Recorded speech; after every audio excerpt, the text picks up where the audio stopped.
No tak prvá tretina bola dobrá celkom a v druhej sme ich trošku pustili do hry, tak nebolo to bohvie čo z našej strany, ale viac menej to bolo aj o tom, že sme nepremenili veľa šancí a zbytočne sme pustili supera vlastne do hry, takže keby sme premenili šance, si myslím, že ten zápas je úplne iný.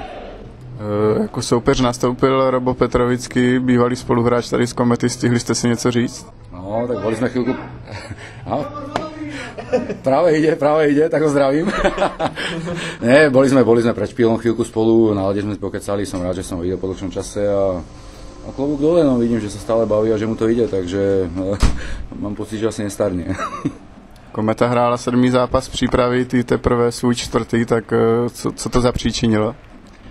No, mal som zase trošku problémy s kolenom, ale už sa to dáva dokopy, tak si myslím, že už budem v pohode a dúfam, že budem napredovať a hrať lepšie a lepšie. No. Na ledě si byl dnes s Honzou Hanzlíkem, v přesilovkách s Tomášem Kaberlem, tak oba dva ti vyhovují? No tak do tej presilovky vlastne s Kabelkou nás nejakým spôsobom v tej druhej presilovke ale nespojil, povedal mi, alebo respektíve, že bude hrať aj s nami, tak asi to, čo povie, tak to platí, takže viac menej to otázka na neho. Je to vyhovuje, je to jedno, Hanzi zase je výborný dozadu, takže mám o to menej roboty vzadu. Co je pro tebe větší problém? Srovnat se s tou změnou taktiky nebo naopak se srovnat s tím vlastně stavem po zranění, že ještě doháníš třeba něco?